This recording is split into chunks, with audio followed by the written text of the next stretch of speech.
हरदोई पाली में सत्ता पक्ष के दबाव में चला एक व्यापारी की दुकान पर प्रशासन का बुलडोजर। जी हां, इस वक्त की बड़ी खबर हम आपको हरदोई के पाली से बता रहे हैं, जहां सत्ता पक्ष के दबाव में पाली प्रशासन ने किया भेदभाव। सत्ता पक्ष के दबाव में सिर्फ एक दुकान का हटाया अतिक्रमण, जबकि लाखों दुकानें हैं अतिक्रमण के घेरे में। लेकिन साहब कहते हैं ना जिसकी लाठी उसी की भैंस। उत्तर प्रदेश सरकार के मुख्यमंत्री योगी आदित्यनाथ की सरकार के कर्मचारी करने लगे भेदभाव। सत्ता पक्ष के दबाव में आकर सिर्फ दुकान पर गरजा बुलडोजर। ये किस कानून में लिखा है साहब कि सबको नजरअंदाज कर सिर्फ गिने चुने व्यक्ति को बनाया गया टारगेट। सरकार की इतनी सख्ती के बाद भी उनके ही कार्यकर्ताओं के दबाव में प्रशासन कर रहा भेदभाव। क्या रहा कारण जो अन्य दुकानों को नजरअंदाज कर सिर्फ गुप्ता मिष्ठान भंडार पर चला प्रशासन का बुलडोजर। हरदोई से इस वक्त की सबसे बड़ी खबर हम आपको बता रहे हैं, जहां पर सत्ताधारी नेताओं ने एक व्यापारी को बनाया अपना टारगेट। लेकिन बड़ा सवाल तो ये खड़ा हो रहा है कि आखिर क्यों अन्य दुकानों को नजरअंदाज कर चला केवल एक ही दुकान पर बुलडोजर। हालांकि इस भेदभाव के साथ की गई कार्यवाही से क्षेत्र में तरह तरह की चर्चाएं हो रही है। साथ ही प्रशासन की इस एक तरफा कार्यवाही से लोगों के मन में तरह तरह के सवाल उठ रहे हैं। वहीं गुप्ता मिष्ठान भंडार के संचालक मंजेश गुप्ता ने प्रशासन से नाराजगी जाहिर की। उन्होंने कहा प्रशासन की एक तरफा कार्यवाही से नाखुश है वहां के दुकानदार। प्रशासन की इस एक तरफा कार्यवाही से व्यापारियों में खलबली मची हुई। और क्या मामला है? मेरा नाम देवेश कुमार गुप्ता पिंटू है और ये मेरे भाई मंजेश गुप्ता की मिठाई की दुकान है।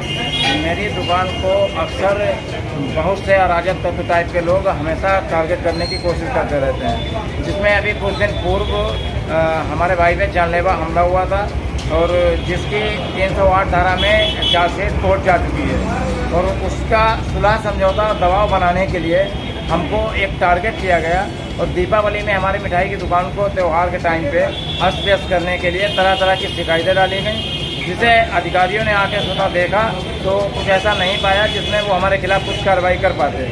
तो जब कुछ नहीं मिला तो किसी के सह पर भारतीय जनता पार्टी के ये कार्यकर्ता कहे जाने वाले लोग किसी न किसी के तरीके से GIRS में PWD अन्य विभागों में मेरी शिकायत कर रहे हैं। शिकायत का हमें कोई तकलीफ नहीं, क्योंकि हम सड़क मध्य डामर सड़क मध्य से लगभग 30 फीट के नाला के बाद में हमारी दुकान बनी हुई है। और इस बात के बावजूद भी PWD वाले हमारी दुकान को अतिक्रमण मानते हुए हमें ध्वस्त करने के लिए पूरा प्रयास किया है। और ये किसी के सह पे हो रहा है और वो हमें नेस्तनाबूद करना चाहते हैं। हमारे जो भी भाइयों की दुकानें और हैं उन सभी दुकानों को टारगेट करने के लिए धमकी दी गई है और उस धमकी से हमको दबाया जा रहा है कि आप पे जो मुकदमे हैं, जो आपने मुकदमे किए हैं, वो मुकदमे सब वापस ले लो, वरना तुम्हारा यहाँ जीना मुहाल कर देंगे। उसी को उपलक्ष्य में PWD के पास किसी तरह से एक जोर दबाव फोकस दिया गया कि इनकी दुकान को ध्वस्त किया जाए, जिससे कि ये हमारे पास घुटने टेक दें। और ऐसा वादी नहीं स्वीकार कर पा रहा है, जिसके लिए जबरदस्ती अतिक्रमण संबंधित मामला दिखाकर हमें रोंदने का प्रयास किया जा रहा है, जो कि बहुत ही अत्यंत दुर्भाग्यपूर्ण और अन्यायपूर्ण है। PWD के अधिकारी लगातार हमें 15 दिनों से परेशान कर रहे थे। हमने लगातार शिकायतें GIRS हमने भी की कि हमारा अतिक्रमण नहीं है, लोगों का है, उस अतिक्रमण को देखो। किसी का अतिक्रमण नहीं देखा जा रहा, सिर्फ हमारी दुकान ही टारगेट पे रहेगी, वो हमसे लगातार कहा गया, जिसे हमने लगातार शिकायतें की मुख्यमंत्री पोर्टल से लेकर सभी जगह GIRS। लेकिन मेरी सुनवाई नहीं हो रही, क्योंकि अधिकारी का कहना है कि तुम्हारी नहीं सुनेंगे, हम सिर्फ तुम्ही को टारगेट करेंगे। और ऐसा टारगेट करने का लक्ष्य उनका यही जो ध्वस्त करना चाह रहे हैं हमें, तो उन्हीं की सुनी जाएगी, हमारी सुनी नहीं जाएगी।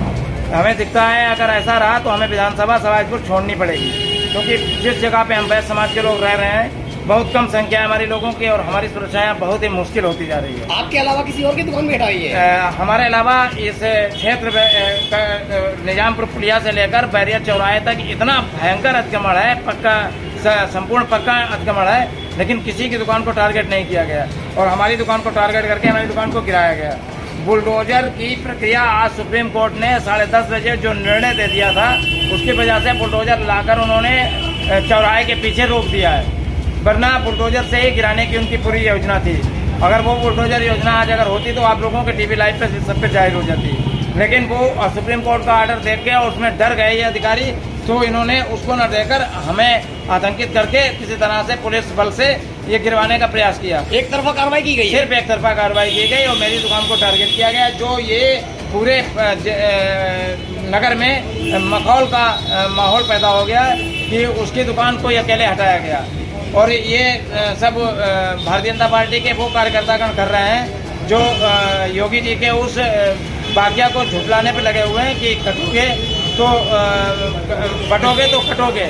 उस वाकया को लगातार झूठ दर्शा रहे हैं, क्योंकि ये वही भारतीय जनता पार्टी के कार्यकर्ता कभी गौकसी में अपना हिस्सा लेने जाते हैं, कभी अवैध शराब बिक्री में अपना हिस्सा लेते हैं, कभी लकड़ी कटान में अवैध हिस्सा लेते हैं, कभी बहुत सी बातें नहीं कहेंगे, नहीं तो सीधे किसी के ऊपर जाएंगी।